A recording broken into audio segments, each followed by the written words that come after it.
Dice la Biblia que cuando un padre es malo, cuando la mamá es mala, no heredamos el castigo. Podemos heredar, si tu papá fue diabético, la diabetes, problemas del corazón, puedes heredar brujería si tu mamá fue bruja, puede haber un espíritu que esté operando a través del hipnotismo contigo, leyendo las cartas, etcétera, etcétera. Pero el castigo por eso no lo llevas. Tú eres libre ahora de decirle a esos espíritus: quiero ser libre, te recibo, Jesús, en mi corazón. Esta serie se va a titular Las guerras y Dios. Las guerras y Dios. Es el inicio de esta serie. Muy bien. Estábamos comentando que termina la pandemia y comenzamos a escuchar una invasión rusa contra la nación de Ucrania. Esta invasión de Rusia contra Ucrania nos ha puesto a todos los que estamos interesados en estudiar las profecías de los últimos tiempos, porque todo está aquí en la Biblia, que la forma como se está llevando a cabo esto efectivamente nos habla que se está desarticulando el mundo, las naciones están completamente desarticuladas, y lo interesante de todo esto es que la Biblia profetizó hace 2700 años una invasión en el capítulo 38 y 39 del libro de Ezequiel en el Antiguo Testamento. Esta invasión en Ezequiel 38 y 39 está revelada por Dios, por el Espíritu Santo, con detalles impresionantes. Es una de las profecías con mucho más detalles que cualquier otra que podamos encontrar en la Biblia, porque se mencionan el nombre de las naciones que vienen contra Israel. Se menciona que es la nación de Israel la que va a experimentar la invasión. Se menciona las condiciones en las que Israel tiene que encontrarse cuando esta invasión tome lugar. Se menciona una guerra tremenda donde va a ser Dios el que intervenga sobrenaturalmente para terminar y destruir el ejército de Gog y todos los magogitas, que son las naciones que se encuentran exactamente al sur de Rusia, que son Uzbekistán, Kirguistán, Tayikistán, Afganistán, y lo más interesante es que se encuentra Ucrania. Entonces, cuando comenzó todo esto, yo he dado ya como 3 o 4 conferencias, las pueden encontrar en internet, en muchas entrevistas también muy buenas, se las recomiendo de veras, con muchos detalles. Expliqué claramente, desde que comenzó esto, que nunca Putin iba a abandonar Ucrania. Ucrania siempre, desde hace más de 2 siglos, ha sido rusa. Casi todos los primeros premiers y ministros de Rusia han nacido en Ucrania, a excepción de Gorbachev. Casi Nikita Khrushchev, todos los demás han nacido en Ucrania. O sea, Ucrania es rusa desde el inicio, pero Ucrania forma parte de los magogitas, que se encuentra en Ezequiel 38. Y todo lo que es la región de Magog es la región del Mar Caspio, del Mar Negro y de las naciones del oriente de Europa, que son Lituania, Estonia, Finlandia, todas las naciones del Mar Báltico. Toda esa zona de la Euroasia y del oriente de Europa era la zona geográfica de los magogitas. En la Biblia no encontramos nombres como Rusia, pero sí encontramos nombres como Irán, que aparece con el nombre de Persia en esta invasión. Y en 1935 se le cambió el nombre a la República de Irán, en el 79 a la República Islámica de Irán. Entonces sabemos que Persia es Irán, porque es claro que se le cambió el nombre, pero ¿cómo sabemos que es Rusia la que va a venir en contra de Israel?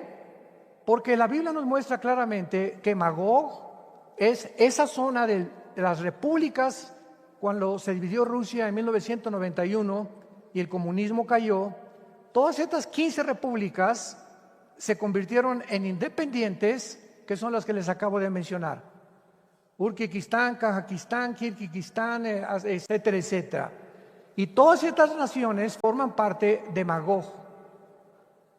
Entonces, el hecho que Putin ahora se haya sentido amenazado por la OTAN, la Organización del Tratado del Atlántico del Norte, que se formó en 1949 para evitar el comunismo en Europa, y el hecho que la OTAN no haya respetado anteriormente el tratado que hizo en el Pacto de Varsovia, y el cual confirmó Gorbachev de que la OTAN no iba a avanzar ya hacia las naciones del Oriente cercanas a Rusia, hizo que este presidente de Rusia se sintiera amenazado, mandó 125,000 soldados para rodear Ucrania, porque si ponía la OTAN, que es el ejército de Europa, si la OTAN y Europa ponían misiles apuntando a Moscú en Ucrania, llegaba el fin de Rusia.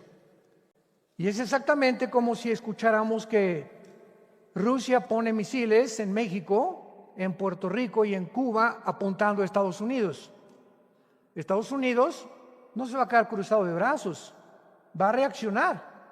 ¿Por qué? Porque se sentiría amenazado, ya que un misil apuntando a Rusia no tardaría más que 4 minutos en destruir completamente 5 ciudades de Rusia. Entonces hay un conflicto de intereses y de la perspectiva tanto geopolítica como militar, como también desde el punto de vista social. Pero este hecho de que ya nos encontremos en este punto de la historia, donde ya las naciones de esta futura invasión están ya perfilándose para poder realmente llegar a Israel, y ahora que Estados Unidos ya no puede conseguir el petróleo de Rusia, ni Europa tampoco, ni el gas, ni los fertilizantes, ni el grano que Rusia provee a Europa, increíble que el nuevo gobierno de Estados Unidos le esté pidiendo ayuda a Venezuela y le esté pidiendo ayuda a Irán para que puedan suplir el gas y el petróleo que ya Rusia no puede proveer. Entonces, al unirse Estados Unidos y renovar el pacto que había el expresidente Trump hecho con Irán, de que no se les iba a permitir continuar produciendo el uranio 35 en las centrifugadoras para la bomba atómica, el nuevo presidente de Estados Unidos, Joe Biden, acaba de declarar que él quiere renovar este pacto para hacerlo favorable y descongelar los millones de billones de dólares que habían congelado a Irán para que no continuara construyendo la bomba atómica. ¿Qué nos habla esto? Que Irán ahora va a estar fortalecido. Irán es el lugar geográfico que produce más terrorismo en el mundo.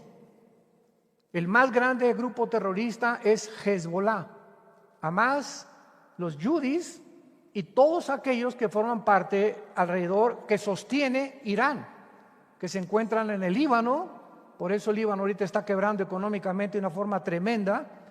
Y ahora todos estos grupos terroristas aunados con Afganistán, que está casi en frontera con Rusia, que son los talibanes, Al Qaeda e ISIS, se encuentran controlando el Medio Oriente y no tardan en apoderarse y de entrar a la nación de Israel. El foco central es Israel, es el centro de las profecías en la Biblia. Y no porque los judíos sean mejores que los árabes, porque los dos son semitas. Simplemente Dios escogió un pueblo geográficamente para que al llegar a la época que estamos viviendo, los ojos del mundo se concentraran y se fijaran en este lugar geográfico que es Israel, y nosotros supiéramos que nos encontramos en los últimos tiempos. ¿Cuál es la razón por la cual desde que Caín mató a Abel, de acuerdo al Instituto para la Investigación de la Paz, en Estocolmo, Suecia, de los casi 6,000 años de historia que llevamos, han habido 25 años de paz? En 6,000 años de historia, la raza humana no ha experimentado más que 25 años de paz. O sea, toda la historia humana son guerras, revoluciones, tribu contra tribu, nación contra nación. Llegamos al siglo XX que 2 guerras mundiales, pero la historia humana se encuentra completamente llena de guerras unos contra otros, blancos contra negros, judíos contra árabes, italianos contra franceses, ingleses contra australianos. Y el problema es el siguiente, y es el que quiero tratar. ¿Qué le pasa al ser humano? ¿Cuál es la razón? Imaginemos que viene un extraterrestre de Marte y se asoma a la Tierra y nos ve a través de la historia como perros y gatos, matándonos unos a otros continuamente, con una violencia impresionante. O sea, ¿por qué no podemos en este planeta vivir juntos? Este problema va mucho más allá de lo social, de lo psicológico, porque a través del tiempo la historia nos muestra que ha habido personajes, como los voy a mencionar, que han tratado de poder diagnosticar cuál es el problema del ser humano por lo cual no podemos vivir en paz. Teniendo un mundo tan hermoso, las cataratas del Niágara, México siendo una nación preciosa en minerales, en playas, en turismo, naciones en Europa como la Riviera Francesa, Italia hermosísima con todo. ¿Por qué no podemos vivir en un mundo donde todos pudiéramos disfrutar, cada nación vivir en paz y colaborar unos con otros? Pero tiene que llegar el punto en el que si Cristo no interviene, dice la Biblia, que acabaríamos autodestruyéndonos. Entonces vamos a partir de este punto. La Biblia, este maravilloso libro que tengo en mis manos, diagnostica al ser humano como un ser autodestructivo. Somos seres autodestructivos. ¿Por qué fumas? ¿No sabes que los alvéolos pulmonares, tu garganta, el esófago, la lengua, todo está contaminándote y estás reduciendo a la mitad tu vida? ¿Qué? ¿No has leído en las cajetillas que dice este producto no sirve para la salud? ¿Por qué después del conocimiento que tú tienes de que te estás envenenando literalmente, lo sigues haciendo? Y la respuesta es, la persona te contesta y te dice, no sé, pero me gusta. Somos autodestructivos. ¿Que no sabes que el alcohol destruye tu hígado, tu páncreas, que puede causarte problemas gravísimos, abandonar tu trabajo, abandonar tu esposa y tus hijos? ¿Por qué sigues emborrachándote, Pancho? No, Chepo. No sé, pero me gusta, ¿verdad? Y hay algo en mí que lucha dentro de mí, que yo sé que está mal, pero lo sigo haciendo. Hay una fuerza o un poder dentro de los seres humanos de maldad que nos jala para hacer cosas que no queremos hacer. Y muchas veces las cosas que no queremos hacer y las hacemos, nos arrepentimos. Y nos damos cuenta que eso que hicimos estaba mal, pero ya lo hicimos. Veamos en el libro de Jeremías, en el Antiguo Testamento, porque para poder entender las guerras, para poder entender por qué somos como somos y por qué vamos a terminar en una tercera guerra mundial, que por cierto no es la de Ucrania ni la de Rusia, faltan 2 o 3 guerras más para el Armagedón. Tenemos que entender la naturaleza del ser humano, porque tenemos que partir del punto de quién produce las guerras, nosotros, ¿verdad? ¿Cuál es el problema que tenemos? Que no podemos vivir en paz y que continuamente estamos, repito, como perros y gatos dentro del mismo hogar. El esposo contra la esposa contra el esposo, los hijos contra los padres contra los hijos, los ciudadanos contra el gobierno contra los ciudadanos. Es un conflicto tremendo que existe en la naturaleza humana. William Shakespeare, el gran dramaturgo inglés, dijo: es el defecto natural del ser humano. Sigmund Freud, el padre de la psicología moderna, dijo: el problema humano se encuentra en su medio ambiente y en su sexualidad infantil. Carlos Marx, antes de Freud, dijo, 1850 aproximadamente, en su libro que hizo, bueno, de todos los tomos que él escribió, Marx escribió: el problema del ser humano es la lucha de clases. Mientras el capitalismo raye en la avaricia, no va a poder dejar vivir a los pobres. Entonces, la clase proletariada tiene que terminar con la clase burguesa, y con esta lucha de clases, cuando el proletariado derribe a los capitalistas y a los explotadores, el mundo vivirá en paz. Para él el problema era de carácter económico. Y así podemos seguir buscando opiniones de escritores, filósofos, dramaturgos, que jamás podrían descubrir el problema del ser humano. Porque ¿quién es el que nos conoce y quién fue el que nos creó?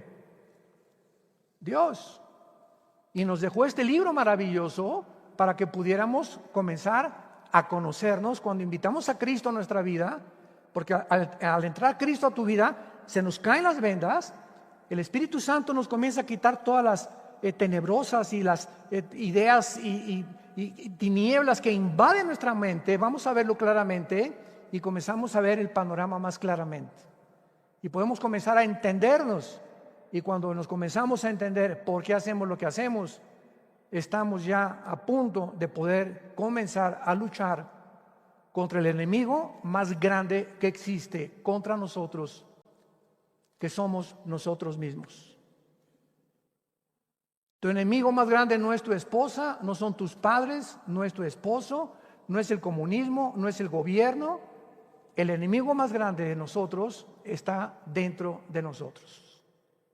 Como escribió un filósofo alemán, el hombre es el lobo del hombre.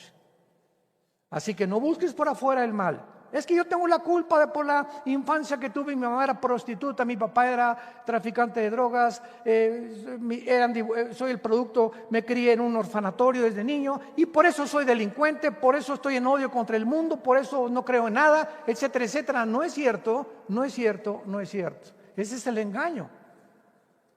Pero cuando descubres que no es cierto, que no está fuera de nosotros el mal por lo que somos, sino dentro de nosotros, comienzas a convertirte en una persona responsable.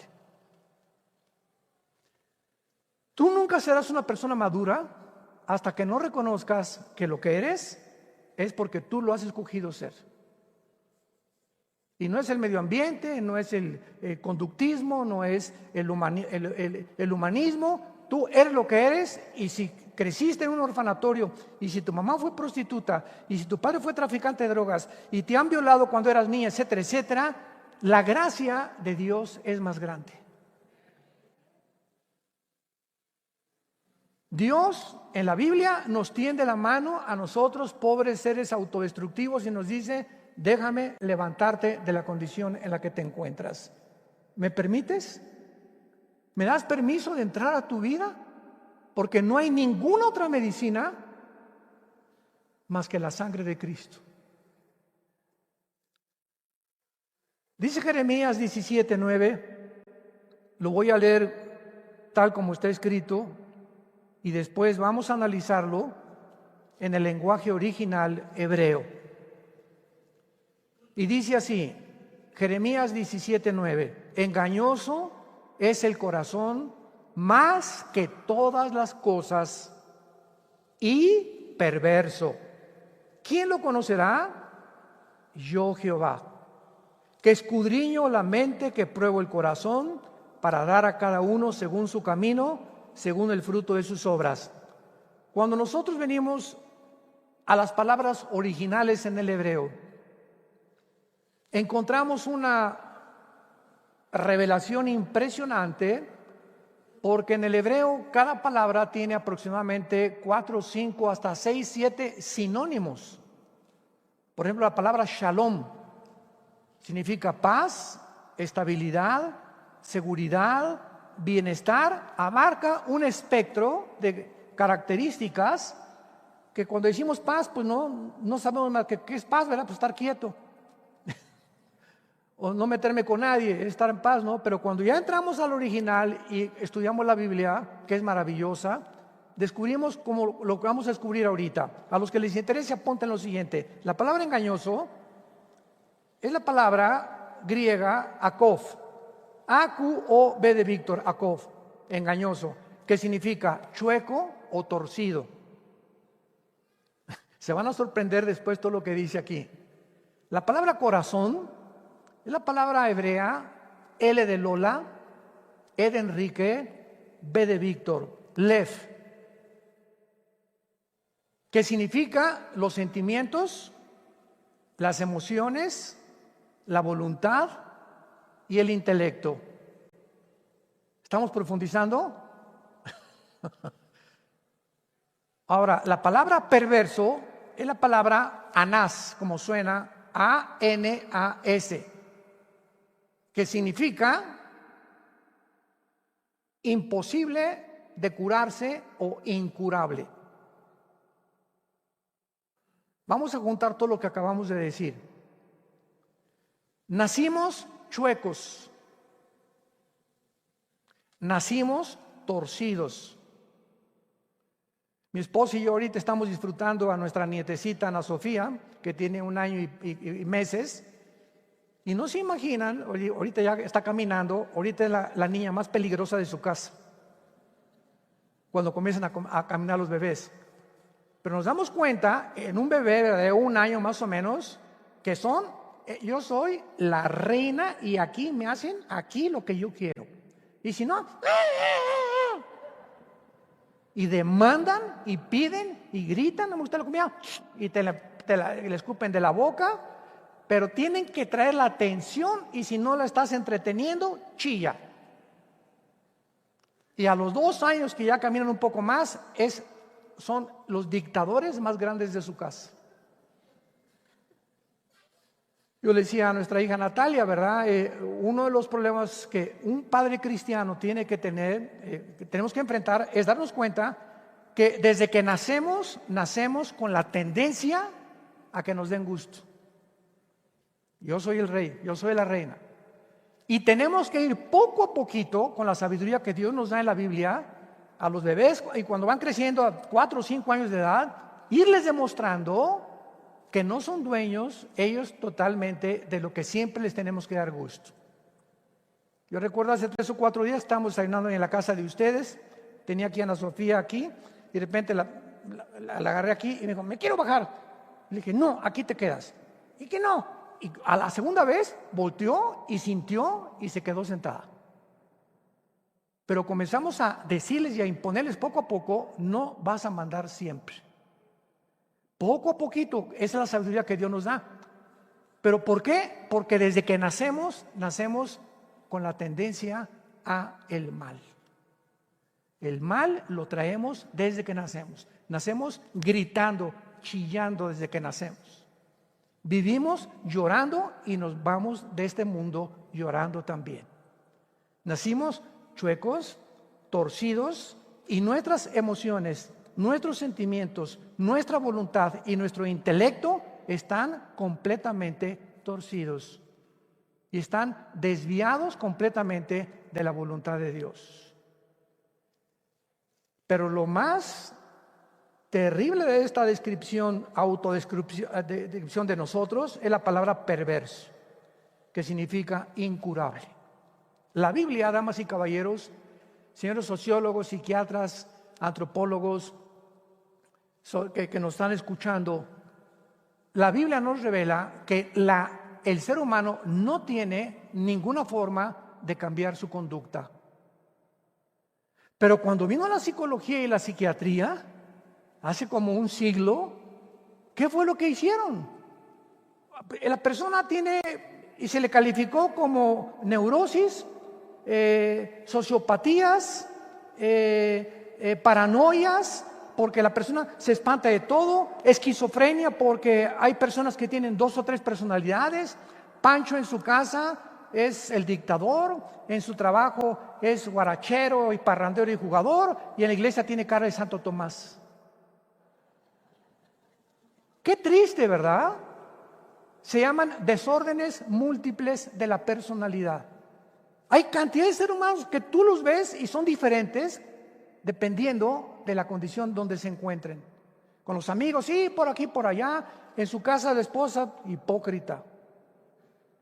Y los hijos, ¿verdad? Mi papá, lo veo cuando salimos con los amigos, es tan diferente como trata a mi mamá.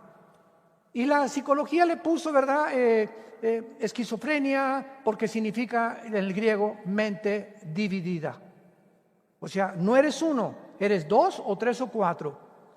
Entonces, no hay cura, porque cuando vamos al psicólogo y al psiquiatra que te pueden ayudar a decir, tú eres así porque sufriste de niña, porque te violaron, pero una vez que te diagnostica un psicólogo el problema que tú tienes, la pregunta es la siguiente: ¿y la medicina cuál es?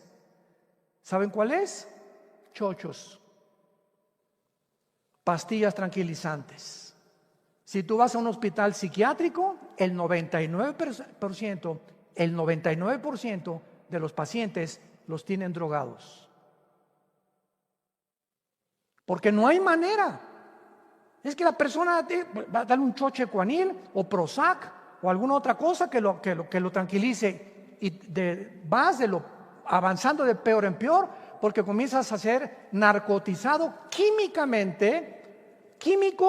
Químicos están tratando de tratar y controlar tu sistema nervioso, lo cual a la larga va a producir un cuadro peor que cuando tú comenzaste. Y eres una persona drogadicta. No le llames a tu hijo marihuano si tú usas pastillas tranquilizantes, porque no hay manera de cambiar al ser humano. Es incurable. Si hubiera otra manera de cambiar nuestra conducta, ¿para qué? Un hombre hace 2000 años murió en una cruz. Padre, Jesús oró en Getsemaní: pasa de mí esta copa. ¿Hay alguna otra manera, Padre? ¿Hay alguna otra manera en que se pueda tratar al ser humano, en el que tú lo puedas salvar? Mira, diles que se porten bien, que cada quien vaya a la iglesia que quiera, que cada quien tenga una religión, que hagan lo mejor que puedan. Pero ¿por qué tengo yo que morir? Si hay otra manera, Señor, hijo, le contestó el padre, no hay otra manera. Es tu vida en esa cruz la que tiene que pagar la cuenta, para que cuando el ser humano diga, ¿y qué culpa tuve yo de nacer chueco? Porque ahorita la mente de ustedes ya está girando a 100 por hora. ¿Y qué culpa tengo yo de haber nacido torcido? No tienes ninguna culpa, te contesta Dios en el día del juicio. Tu culpa no es que hayas nacido torcido. Tu culpa es que nunca quisiste enderezarte. Yo te ofrecí la medicina y te traje a las reuniones y te hablé de Jesucristo, pero tú te encaprichaste en continuar con tu vida. Entonces tú no vas a ser condenado por como naciste, porque tu pecado de nacimiento en la cruz lo pagué yo con mi sangre preciosa. Entonces el mismo Dios que permite que el mal entre al mundo es el mismo Dios el que nos da la medicina, y es el mismo Dios quien se la toma para que tú y yo seamos hechos justos, santos, sin merecerlo. Esta se llama gracia, la gracia de Dios, que siendo pecadores inmundos, autodestructivos, llega Jesús a mi vida y toma mis pecados y los pone en esa cruz y me dice, ahora Jesús, me dice, ahora Armando, simplemente sígueme. Yo soy el camino.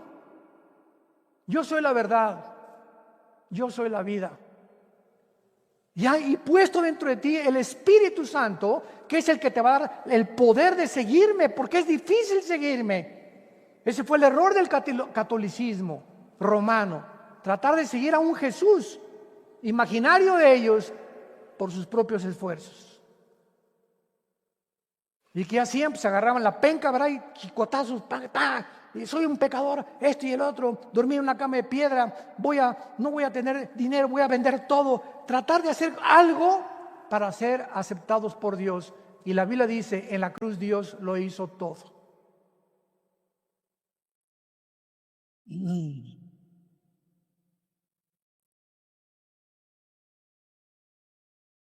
Muy bien. Este estado en que nacimos y esta pecaminosidad en la que nacimos de autodestrucción es la razón de los gobiernos. Dios tuvo que formar, primero fueron tribus, patriarcados, ciudades-estados, y después se formaron las naciones a través de la historia. Pero es esta pecaminosidad la que ha creado la necesidad de controlar el mal y la conducta humana pecaminosa a través de los gobiernos civiles. Entonces, el hecho de que haya gobiernos es precisamente porque el ser humano es anárquico por naturaleza. Imaginémonos que mañana amanece Toluca sin semáforos. No, va a haber 50 accidentes. Y yo paso primero, y yo esto y el otro. Entrarían a romper las vitrinas de los comercios, se levantaría el pueblo. Bueno, es impresionante. Entonces, la necesidad de que haya policías y ejércitos y cosas de seguridad es porque el ser humano necesita, desgraciadamente, por nuestra naturaleza, ser controlados. Vayamos a Génesis capítulo 9, en el Antiguo Testamento. Y claro, ¿verdad? Que precisamente por esta maldad que tenemos, muchos gobiernos, no se adelante, lo vamos a explicar todo, han abusado de la autoridad que se les ha dado y van a ser responsables delante de Dios. Pero es imposible que el ser humano pueda vivir sin un gobierno. Dice en Génesis capítulo 9, versículo 6. Estas palabras están escritas después de un diluvio universal. Cuando el ser humano, la violencia en la tierra fue extrema, la degeneración moral del ser humano fue perversa y maligna, donde los padres se levantaban contra sus hijos, donde ya no había matrimonios, donde todo era completamente un caos. Dios tuvo que borrar a una generación completa del mundo entero, y después de que el diluvio arrasó con esta generación, sobrevivieron nada más 8 personas. Noé, su esposa, los 3 hijos de Noé y las 3 esposas de los 3 hijos de Noé: Sem, Cam y Jafet. La Biblia dice que Jafet formó todo lo que es Europa, el mundo anglosajón. Los semitas formaron todo lo que es el Medio Oriente y Asia, Euroasia, Asia Central. Por eso tanto judíos como árabes son semitas. Y Cam fundó todo el continente africano. Así que tú y yo venimos de cualquiera de los 3 hijos de Noé. Y después de que todo esto se formó y después de que sobrevivieron en el arca que aterrizó exactamente o se colocó en Armenia, que está junto a Turquía, ahí se posó el arca. Cuando bajaron las aguas, de ahí comenzó la raza humana otra vez a propagarse, y entonces Dios, del capítulo 9 de Génesis en adelante, nos lleva poco a poco explicándonos la historia de los gobiernos y por qué los gobiernos tuvieron que ser puestos por Dios para detener la maldad del corazón humano.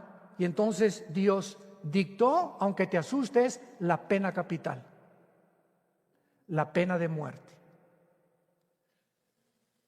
El que derrame sangre de hombre, por el hombre su sangre será derramada, porque a imagen de Dios es hecho el hombre. Acabo de mencionar que la Biblia estableció la pena de muerte, la pena capital. E inmediatamente, siempre que te enfrentas a la Biblia y a los pensamientos de Dios, causan extrañeza, desorientación, sorpresa. ¿Cómo? La pena de muerte. Porque no entendemos nunca lo que se encuentra detrás de los mandamientos de Dios. Yo te comprendo. Yo cuando oí esto también, la pena de muerte, Dios, sí, Dios estableció la pena de muerte y les voy a decir la razón y lo vas a entender. Las cárceles no existen en la Biblia, en el Antiguo Testamento. Tú agarras a un delincuente, al pitirijas tuercas, entró a tu casa, se metió a tu casa, se lleva a la televisión y mata a tu hijo, o mata a tu hija, o viola a tu esposa. El pitirijas tuercas, viene la policía y entonces lo mete a una cárcel. ¿A ti en qué te beneficia? Porque ni la televisión te devolvieron. Lo que te robaron de dinero tampoco lo vas a recobrar jamás. Y tú crees, escúchame esto, que 75 años u 80 años que es verdad lo máximo que se le puede dar a una persona a condenar, aunque ahí pasan de 300, 400 años, ¿tú crees que eso va a compensar la vida de tu esposa? Aunque estuviera 500 años, nunca la vida del pitirijas podría compensar la vida de mi esposa más que su propia vida. Lo que Dios nos quiere dar a entender es que la vida es tan preciosa para Dios que no hay nada que pueda compensar ni pagar matar a otra persona más que la sangre del que lo mató. Ni 80 años de cárcel pueden ser suficientes para compensar la vida y la sangre que fue derramada. Entonces, si tú matas a alguien, tú vas a pagar con tu propia vida, porque tú quitaste una vida y tu vida es a imagen y hecha semejanza de Dios. Es lo único que puede compensar, para que ustedes lo entiendan, el valor tan grande de la vida humana delante de Dios. ¿Por qué a través de los tiempos la pena de muerte fue claramente sacada de muchos lados? Porque vinieron gobiernos voraces que hacían cacería de brujas, aprovechaban la pena de muerte para vengarse de todos sus enemigos, comenzando con el Vaticano.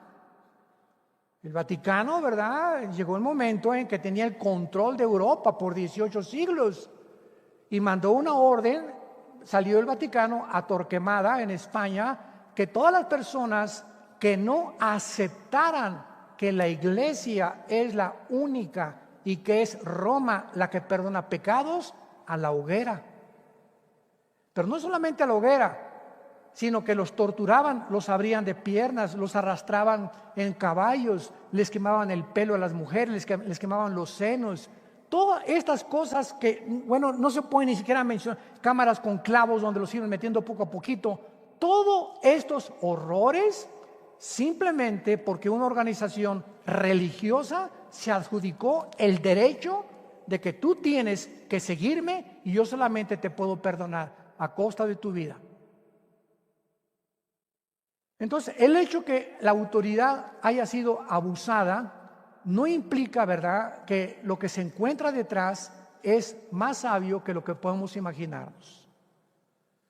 En Texas, por ejemplo, el estado de Texas y Florida, donde hay pena de muerte todavía, ninguna persona se atreve a matar a un policía. Y si lo hacen, lo piensan 5 veces antes.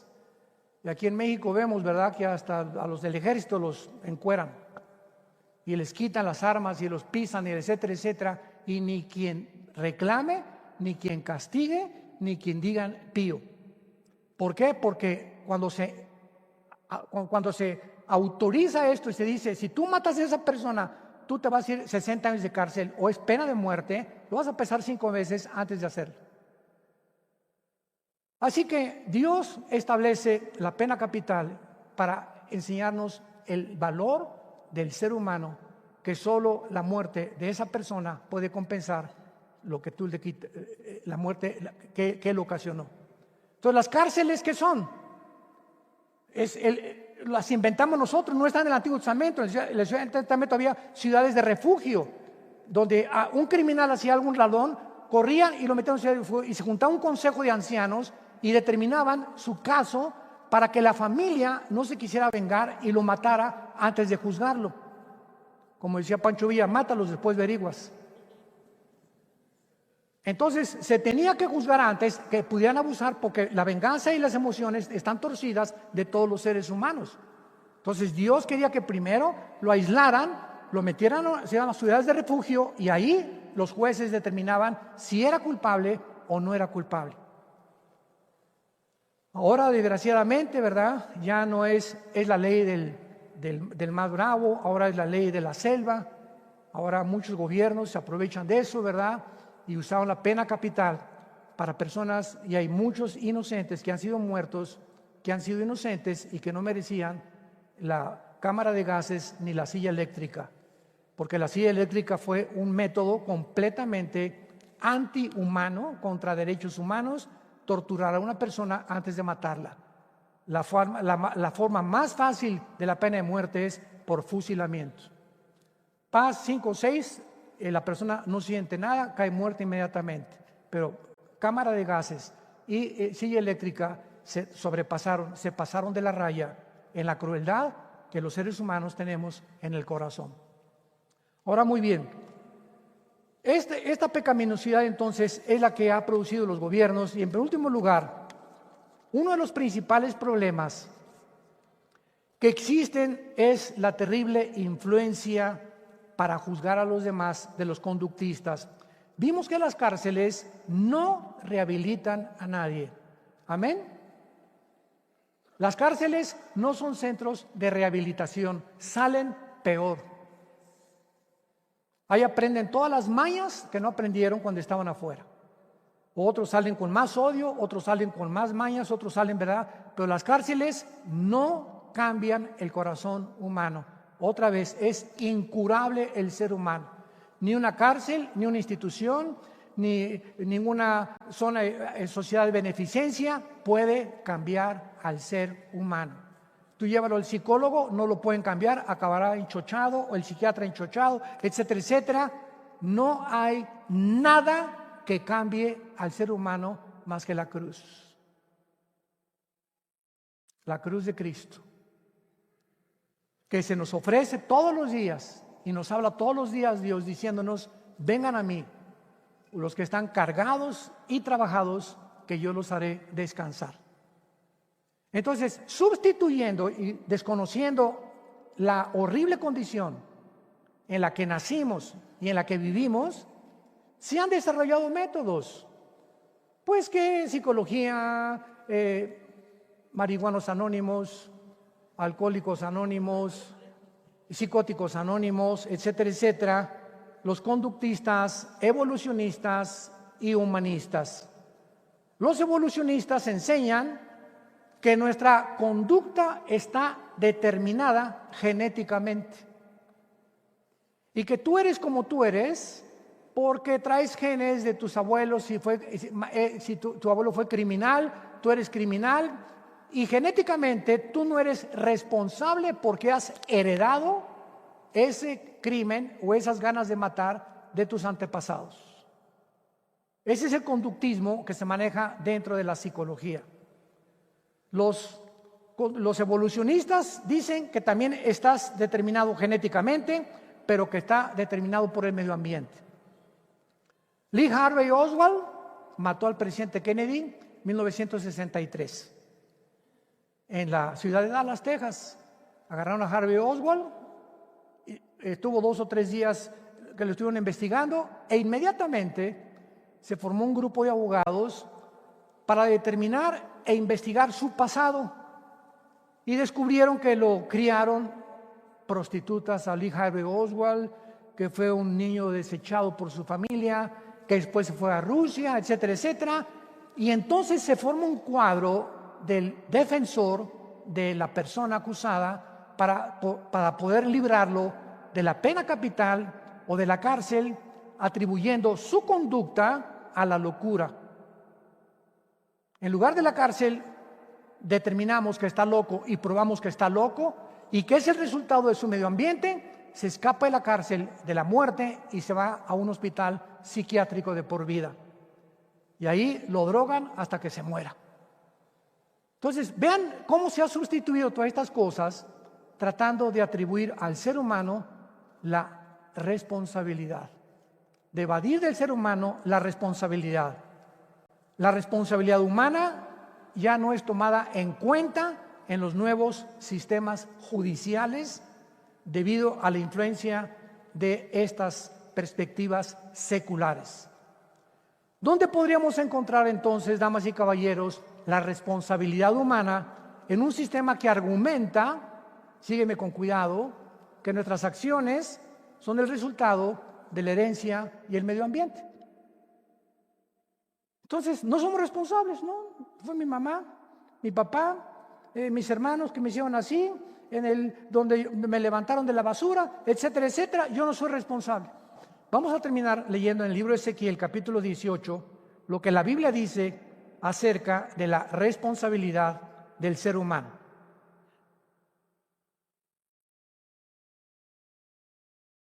El ser humano, de acuerdo a la Biblia, tú y yo somos responsables de nuestra conducta. Ni tu papá, ni tu mamá, dime lo que quieras de tu papá, dime lo que quieras de tu mamá, dime lo que quieras si te violaron cuando eras niña, cuando eras joven. Somos delante de Dios individualmente responsables. Y cuando estemos en el día del juicio, porque vamos a ser juzgados los seres humanos por Dios, nadie podrá decirle a Dios: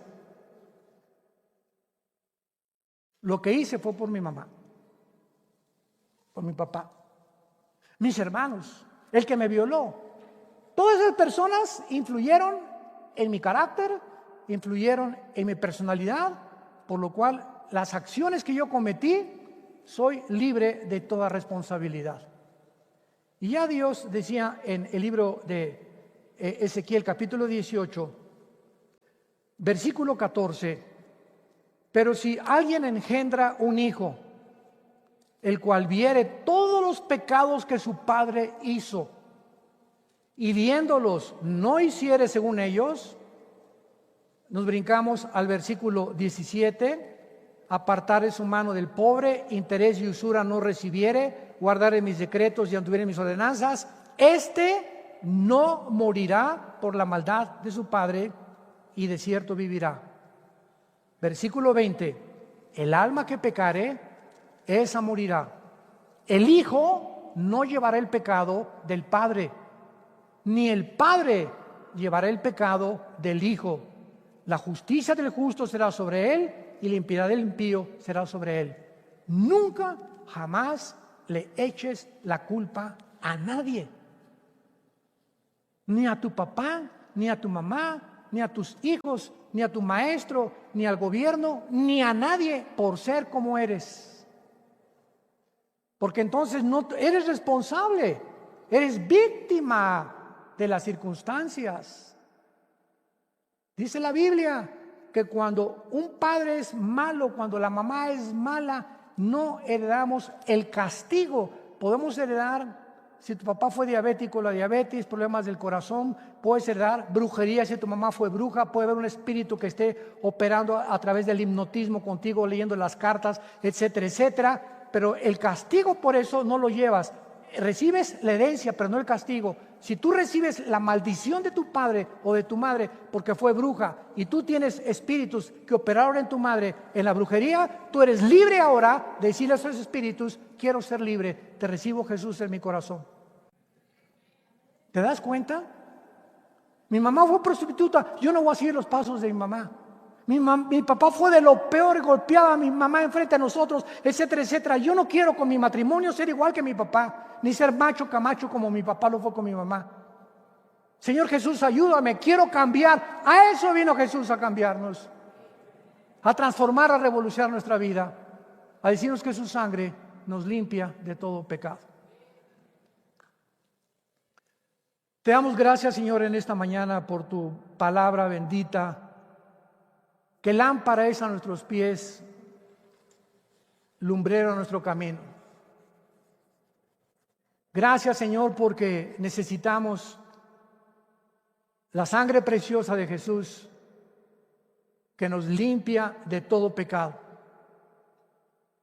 La Biblia te dice en esta tarde que si tus pecados fueran como el carbón y tú le dijeras a Dios esta mañana: Señor, he matado a 30 personas, he tenido 8 abortos, maté a mi padre y a mi madre, maté a un hijo.